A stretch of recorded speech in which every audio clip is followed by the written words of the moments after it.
Hi guys, good morning, happy new year. I hope आप लोग તમે બધા મસ્ત હશો, સ્વસ્થ હશો। હું પણ એકદમ મસ્ત છું। તો આજથી તમે જોઈ જ લીધો છે ઇન્ટ્રો કે આપણે ગુજરાતી વ્લોગ કરવાનું ચાલુ કરી દીધું છે।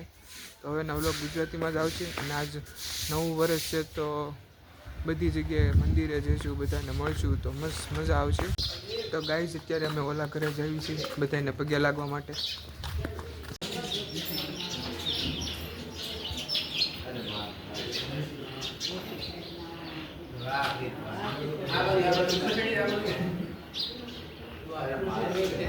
અત્યારે આપણે રોડ ઉપર ઊભા છીએ અને જે મળે એને રામ રામ કરી દઈએ।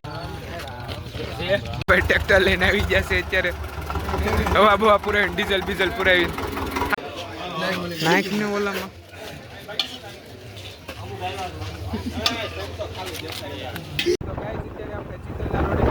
નવા વર્ષના રામ રામ ડાયરાને બધાને। આજે આપણે હવે ચિંતલ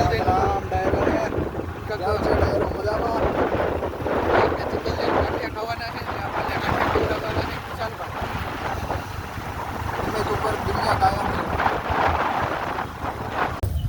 તો ગાઈઝ આપણે પહેલાં હનુમાન દાદાના મંદિરે ગયા હતા, પછી રામજી મંદિરે ગયા હતા અને પછી ભોળાનાથના મંદિરે ગયા હતા।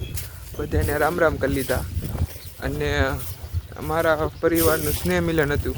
બેસતા વર્ષના દિવસે છે ને 2 કલાક માટે સ્નેહ મિલન થાય એટલે બધા અહીંયા ભેગા થઈ જાય, એટલે ઘરે ઘરે ન જવું પડે, એટલે સ્નેહ મિલન હતું। પછી સેવ ખમણી ખાઈને વી આવ્યા, પછી બોલાવ્યું સેવ ખમણી બહાર, પછી ગયા શીતલ, પછી બપોરે તો ઊંધિયું શાક ખાઈને સુઈ ગયા હતા। અત્યારે ઉઠીને વાડી આવી ગયા શાંતિથી।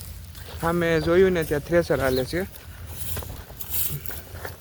તો ત્યાં ઘડીક જાવી અને જોઈ કઈ પ્રકારનું છે। ગાઈઝ આ થ્રેસર છે, આનાથી માંડવી કાઢી અને આ મોટો ઢગલો તમે જોવો છો ને પાલો છે, પાલો, અને અહીંયા માંડવી નીકળી ગઈ એટલે ભરીને હવે એને ગાડી બનાવે છે અને પછી લઈ જાય ઘરે। ગાઈઝ અહીંયા હાલી રહી છે ફોટોગ્રાફી। गाइस मांडवी रेडी થઈ ગઈ છે, હવે વંડા સુધી નીકળી ગઈ છે वंडा माटे। तो गाइस आज का व्लॉग इधर ही खत्म करते हैं। अगर आपको व्लॉग पसंद आए तो लाइक करें, इस चैनल पर नए हो तो सब्सक्राइब करो। Thank you so much for watching, bye.